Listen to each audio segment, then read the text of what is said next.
Today we're going to be doing lenders behaving badly. Yes, I have a whole week of this for you guys because it is stacking up on my desk, which makes me go, better talk about it. Okay, so today we're going to talk about a lender who was both lying, bullying, and guilt tripping. So let me give you the situation.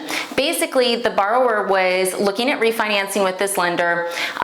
They locked the rate with the lender and then they got a better rate. Okay, so they're switching lenders to the better rate. Simple, right? People do it every single day. This is not uncommon. So she tells the lender, hey, look, I found a better deal. She actually gave the lender a chance to match it. Showed the lender the other loan estimate and they couldn't match it, which does happen. Sometimes I'll see stuff and I'm like, yeah, I can't match that. So they couldn't match it. She says she's gonna go with the lower lender.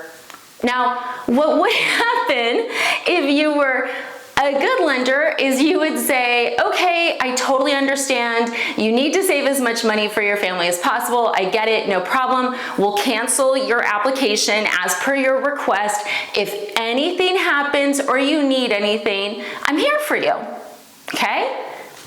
That's what we say because that's what we mean. Here's what he said. Signing a rate lock is legally binding, and although we are not going to legally pursue you to perform, I wanted to just share that I'm very surprised that you would dishonor that contract. I also felt like we'd earned some loyalty for the level of service and honesty that we have provided for you and your family.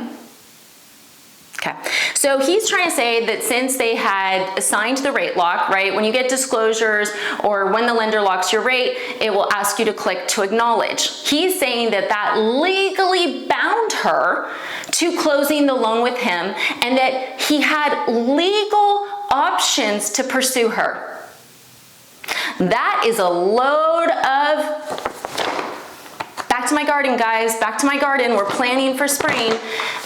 It's a crock. It's a total crock. So I love Consumer Finance Protection Bureau. It is my bae. And let's just talk about what a lock-in or rate lock agreement is. I am going to quote them, and you can find this yourself on CFPB. It's consumerfinance.gov. If you guys ever have questions, if you're ever like, wait, this lender's telling me something, Consumer Finance, seriously, magical. And you can also lodge complaints there, really easy format. What is a lock-in or rate lock on a mortgage? A lock-in or rate lock on a mortgage loan means that the interest rate won't change between the offer and closing as long as you close within the specified time frame and there are no changes to your application. That's what it is. That's all it is. It's not you agreeing to work with the lender and not changing lenders. As a lender, I can tell you, we don't have anything like that. Seriously, we have nothing like that. And also with refinances, there's a rescissionary period where even after you sign the docs, you've got a couple days to cancel if you wanted to. The key thing for you guys to know, because I do hear this a lot, I hear, well, I'm already working with that lender, so I can't switch, right? Guys, you can switch whenever you want. If a lender is telling you that you have to work with them, that is a red flag. There is nothing that any of us can do to force you to work with us. Would I love if every single person who talked to me had to work with me? Yeah, of course, I'd be dollar bill. Not the way it works. You have rights to A, work with who you want, B, if you find a lower rate and you want to pursue it, that is your right. And if they're like, oh, well, you owe me $10,000, no way, no way. So if you guys watch my channel, I am licensed in 46 states to do mortgages. Now, with where I work, what that means is I literally every single year have to do education for every single state. Some are 1 hour, some are 2 hours, some are 4 hours, okay? And this is on top of a basic 8. So I bathe in mortgage education. Now, here's the thing. What can a lender charge you? If the appraiser went out, yes, they're gonna charge you for the appraisal. The appraisers they're not part of our company. They're a third-party company. So if an appraiser goes out, does an appraisal of your house, and you've signed disclosures, it generally does say you you are responsible to make payment for that appraisal.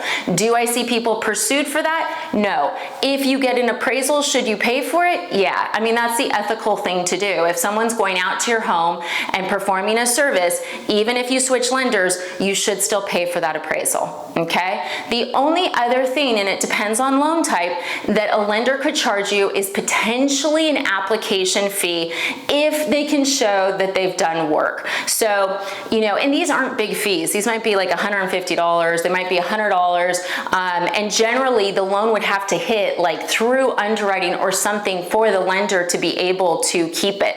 The way the laws are designed, it's to protect you guys. They don't care. Like, I mean, here's the thing.